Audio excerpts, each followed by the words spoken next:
Press red for all episodes on BBC iPlayer.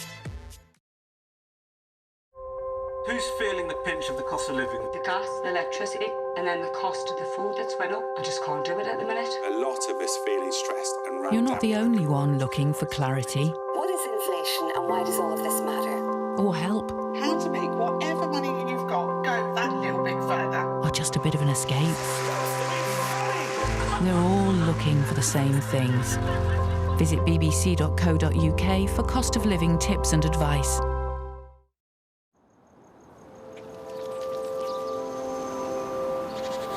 The Sunday night news now on BBC One with Clive Myrie. Tonight at 10, the police are heavily criticised for thousands of strip searches over recent years on children. Nearly 3,000 underwent the procedure in England and Wales between 2018 and 2020, much to the anger of the Children's Commissioner. It's totally unacceptable and actually very upsetting and concerning. And I mean, I want to stand by these children, by families, and do everything I can to make sure this doesn't happen again. The youngest strip searched was just 8 years old. Also tonight. The government is to criminalise the possession of nitrous oxide or laughing gas as part of a crackdown on antisocial behaviour. A federal emergency is declared after a powerful tornado hits the southern United States, killing at least 25 people.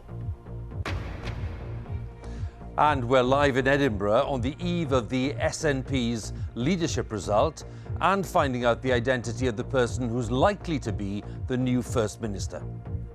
Saka wants.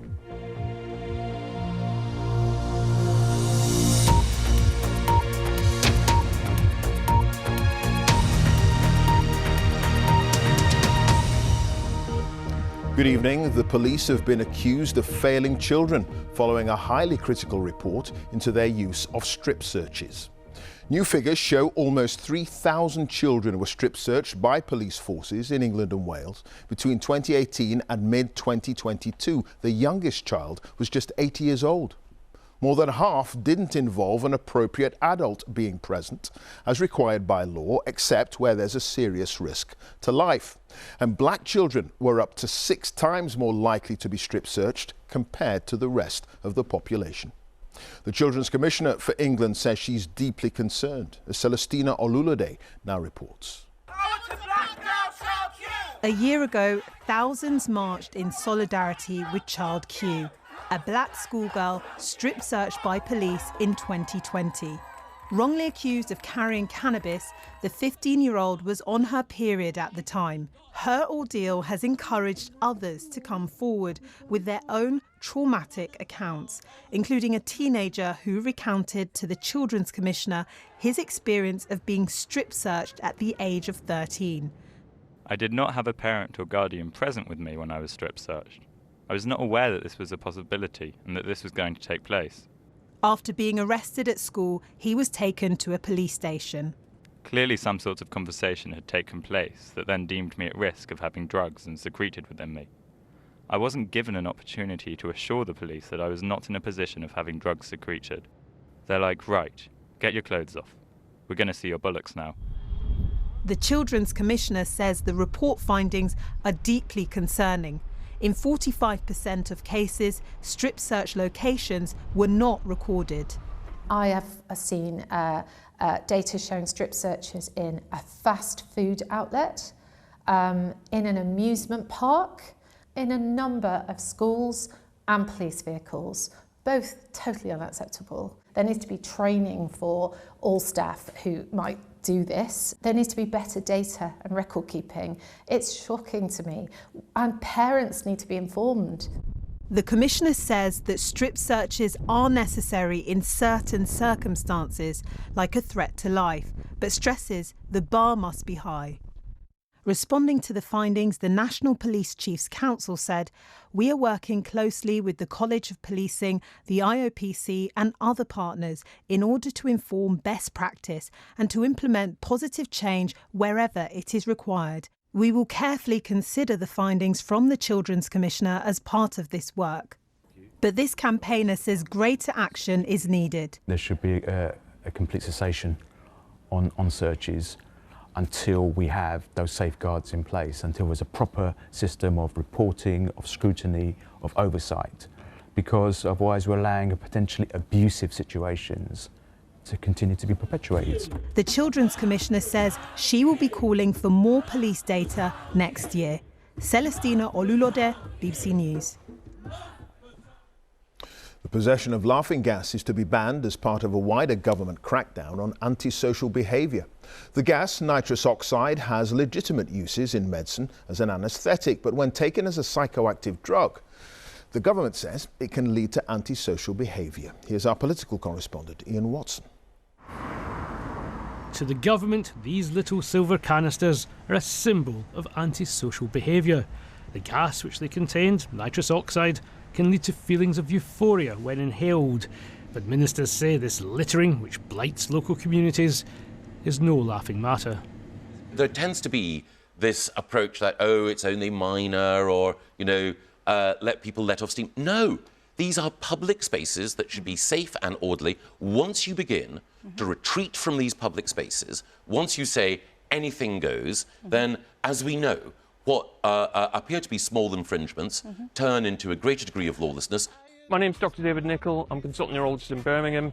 On social media, the NHS is trying to demonstrate the health risks to young people of inhaling nitrous oxide, also known as laughing gas. This would kill you. There are already restrictions on its supply, but now the government is also banning its possession, against the advice of its own experts on drugs. Sales of nitrous oxide are already illegal. Littering is already illegal. Using whilst driving is already illegal. We don't need to criminalise 500,000 young people to tackle those problems. We just need to use the existing controls and laws that are in place. So this feels like sort of political theatre. Labour, though, is broadly in favour of taking a stronger stance. We want to see it banned as well, because I think it does cause a huge amount of littering, of disruption, and of antisocial behaviour. It was when Tony Blair was here in Downing Street that antisocial behaviour orders were first introduced. But 25 years on, both government and opposition have seen polling which suggests that some voters believe their concerns are being ignored. So when Rishi Sunak overrules expert advice on laughing gas, that may well be a way of trying to symbolise that he's listening to concerned communities.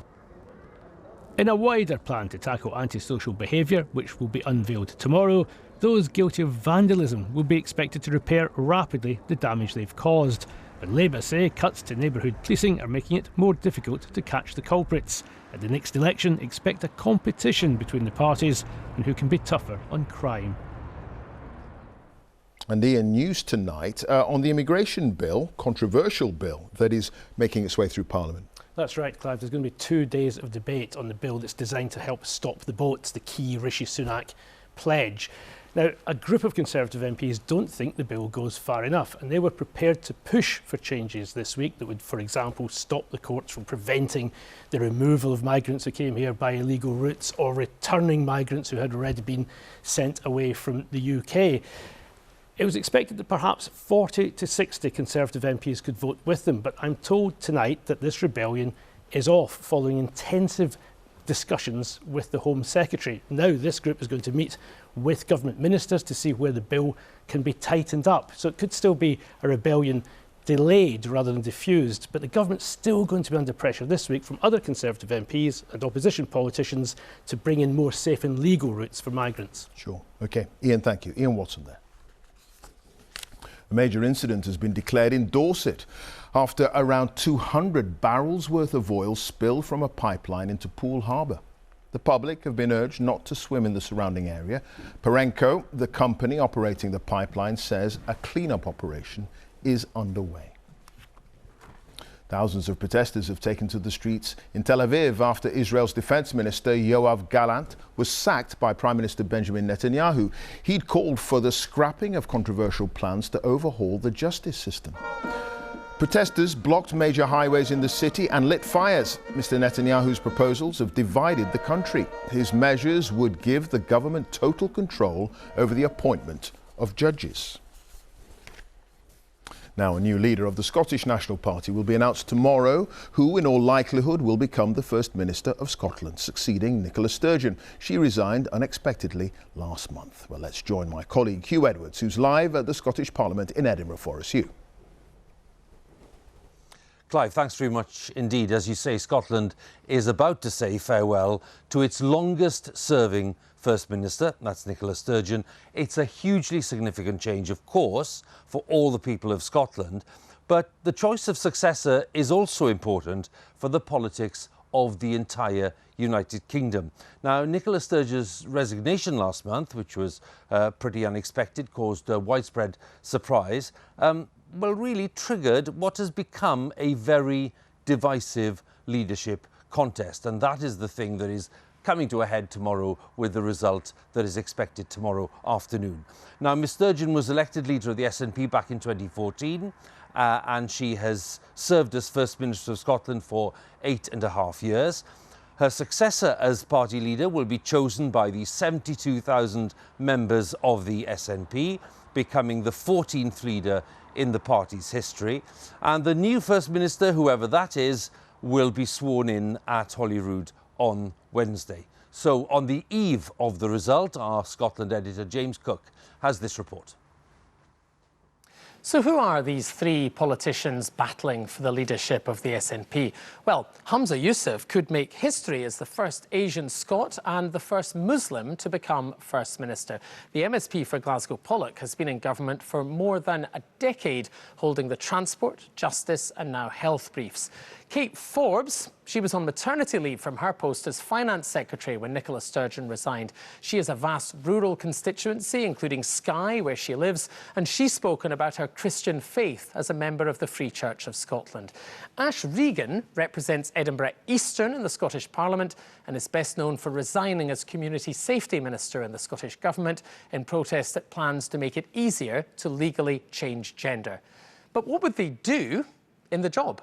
SNP members want a leader who can deliver independence, continue to win elections and deliver competent government. I'm the only candidate that can do all three because I can reach out across the country. I can reach out to Labour voters and Conservatives. I am trusted on every policy area and more trusted than either of the other two candidates to deliver competent government. To have and to take on the top job in Scotland, you've got to have experience. And I've had 10 years in government with some of the toughest jobs, transport, justice, and now entrusted with the NHS's recovery through the global pandemic. I think I've got the skills necessary. And also because I believe in independence too. I believe it's the best future for our country, and I believe I can be the person that re-energises the independence campaign. I am the candidate for getting independence done. I am the only candidate with a published plan on legally achieving independence. And I am the only candidate with a published plan for what to do if Westminster says no. The victor will have big shoes to fill. At one point, Nicola Sturgeon was a rock star politician, feted by adoring crowds, winning 8 elections in a row.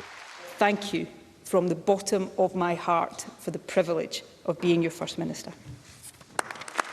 But she stands down with her dream of independence still unrealised, leaving her party wondering if someone else can win that place in history. This is how the election will work. Voters are being asked to rank their candidates in order of preference, 1, 2, 3. If anyone is ranked first by more than 50% of the voters, then they'll be declared the winner. But if they don't reach that line, then the person with the fewest votes drops out, their second preference votes are reallocated, and the person left with the most votes will be the winner. SNP members have until tomorrow to make their choice, and we should know the result soon after lunchtime. And James is with me here tonight at Holyrood. Just to underline that point I made at the start, James, which is that clearly tomorrow is a massively important day for Scotland, but it has ramifications for the rest of the UK. Yes, of course, Hugh, because the person who seeks to lead this party, the person who does eventually lead this party, will be leading a party that's dedicated to the end of the United Kingdom as we know it, to Scottish independence. And that would have a profound effect on everyone throughout these islands, not just on people here in Scotland. And even if that doesn't happen, there are significant effects for the rest of the UK here as well, particularly for the Labour Party. I was talking to Sir Keir Starmer, the Labour leader, on Friday, and he described Nicola Sturgeon to me as a giant of Scottish politics. Labour and the Conservatives are pleased that she is going for that reason, and Labour see an opportunity to perhaps win back some seats at the next general election here in Scotland because they're not so impressed with the three candidates. I mean, they would say that, but that's what their position is at the next general election, and perhaps help Sir Keir over the threshold of Downing Street. As for the SNP leader, they'll have a lot of work to do. This has been a bruising contest, as we're hearing, a divisive contest. There's a lot of work to do to bring the party together and, of course, in Holyrood, to sort out public services here in Scotland. James, we'll talk again tomorrow. We'll see what happens. Thank you very much. James Cook there, our Scotland editor. And yes, we'll have full coverage of the SNP leadership result tomorrow. It's expected in the early afternoon. On BBC One, there'll be special coverage starting at 1:45. The result live, and then, of course, all the analysis from James and other colleagues too. Lots more material for you online on the BBC News website, and of course you can access all of it on the BBC News app. But for now, from Holyrood, let's join Clive once again. Hugh, many thanks for that. Hugh Edwards there. President Biden has ordered federal aid to be sent to the southern state of Mississippi after hundreds of people have been left homeless by a powerful tornado. At least 25 people have died, and one person is missing in neighboring Alabama. Dozens have also been injured. Our North America correspondent Sophie Long reports now from one Mississippi town that's been virtually destroyed. As you drive into Rolling Fork, you can see the extent of the destruction. The tornado has completely obliterated this community. From the air, you can see the direct path it took. Some trees have been stripped of their branches and uprooted. Others are totally untouched. Then, as you reach the town, total devastation. And this is the moment it struck a school nearly 4 hours' drive away in Myrie, indicating just how far it travelled without losing strength. Salvage what I can. In Rolling Fork, survivors sift through what remains of their flattened homes. Trying to make sure I get all their shoes. Stifling tears as they think of loved ones who didn't survive the storm. Daryl lost his uncle. Tornado lifted the trailer up. Told me, he said the trailer flattened down flat and it blew up. His roommate was in the truck. He tried to get back to the house, but he couldn't get in the house, so he dived in the truck. He told me he seen the trailer go up in the air, flatten down like a pancake, and just explode. President Biden has promised federal funds and the support they need to rebuild their community. I want to personally thank President Biden and his team for very quickly signing the emergency declaration that we sent up on yesterday. Obviously, the resources that the people here in Rolling Fork and throughout Mississippi need, the help is on the way. But it's hard to imagine how this devastated community can ever fully recover. I hope that we can bounce back from this, man. I know it's a lot. I know I'm saying a lot and I'm hoping for a lot. But we lost a lot. So I'm hoping. All we can do is hope and pray. The clear-up operation is only now just beginning. They have a huge task ahead. Sophie Long, BBC News, Rolling Fork, Mississippi. Now, with all the day's sport, here's Ollie Foster at the BBC Sports Centre. Hi there, Ollie. Many thanks, Clive. Good evening. Gareth Southgate described his England players as exceptional after they made it 2 wins out of 2 in their European Championship qualifying campaign. They beat Ukraine today 2-0. Our correspondent Nesta McGregor was at Wembley. Often sport can divide, but on the rare occasion it unifies. Relationships and memories are created, which can last a lifetime. Ukraine, opposing teams with a shared goal. Before kick-off, a golden boot for Harry Kane, newly crowned his country's all-time leading male goal scorer. With the maximum 6 points, after playing perhaps the two strongest teams in their group, England returned to action in June. And with Malta and Macedonia to come next, they'll be confident of extending this winning run. Nesta McGregor, BBC News, Wembley. Well, Northern Ireland were also looking to make it 2 wins out of 2, but they lost to Denmark and Kazakhstan. Title race is really hotting up in the Women's Super League. Manchester City are right back in it after beating Chelsea 2-0. Both goals came in the first half at the Academy Stadium. Lauren Hemp scoring City's second against the champions. That win moves them level on points with leaders Manchester United. Over 200,000 people lined the Thames for the boat races today. Cambridge won the women's event for the 6th year in a row. And the men completed a double for the Light Blues over Oxford. They led from early in the race, covering the 4¼ mile course from Putney to Mortlake in just over 18 minutes. 2 England stars helped Mumbai Indians win the inaugural Women's Premier League. Fast bowler Izzy Wong took 3 wickets in the final in Mumbai to help restrict Delhi Capitals to 131 for 9 off their 20 overs. And Nat Siva Brunt then saw Mumbai home in the final over with an unbeaten 60, including the winning runs. Britain's Charlotte Banks has won the World Cup snowboard cross title, the Crystal Globe, for a 2nd year in a row. Racing in the red there, she could only finish 3rd in her semi-final, failing to reach the final in Switzerland, but she secured enough points to claim the overall title for the season. Welsh rugby clubs have voted in favour of major changes to modernise the way that the game is run. An extraordinary general meeting of the Welsh Rugby Union was held this morning, where an overwhelming majority of members backed the proposals to bring more expertise and diversity to the WRU board. The move comes after allegations of sexism and misogyny within the organisation. And if you go to the Rugby Union pages on the BBC Sport website, you can find highlights there of France's win over Italy in the Women's Six Nations. But that's all your sport for now. Clive. OK, Ollie, thank you. Ollie Foster there. Now, time for a look at the weather news. Stav Deneas is here. Hi, Stav. Hi there, Clive. Thank you very much. Good evening to you. Well, the change in the weather will change the feel of the things for the next 24 hours. We've got northerly winds spreading down from the Arctic, and that's going to bring some wintry showers, but also some overnight frost tonight and into Monday morning. It's a cold, dry, bright start to this new week coming up just for Monday only, because it's all changed once again. From Tuesday onwards, we're back to the mild, wet and windy weather for the last week of March.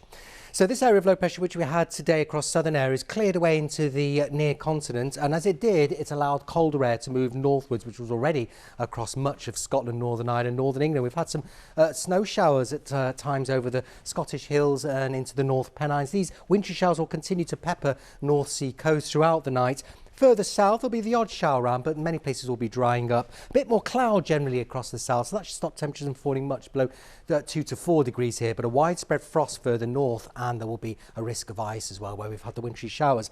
So a very short-lived area of high pressure sitting on top of us for Monday will bring fine weather with light winds. Still, though, the wind's fairly brisk down the east coast, and that may still allow a few wintry showers to pepper the coast there. Elsewhere, it's going to be dry, plenty of sunshine around, maybe the odd shower developing into the afternoon for England and Wales, but most places will stay dry. After that chilly start, temperatures reaching 7 to 10 degrees, but the temperatures will be building across southern and western areas as we move into Tuesday, and then through Wednesday, very mild air sweeps across all areas, but it will be unsettled, spells of rain, strong winds, potential of a stormy spell of weather as we move into Friday as well. So you can see Monday's the only cold and dry day of the week. It turns very mild, unsettled through the course of the week to take us to the end of March. That's it from me. Have a very good night, Clive. Stav, thank you for that. Stav Deneas there. That's it. Continuing coverage on all the day's top stories on the BBC News channel. But the news continues here on BBC One. Let's join our colleagues across the nations and regions where you are. Have a very good night.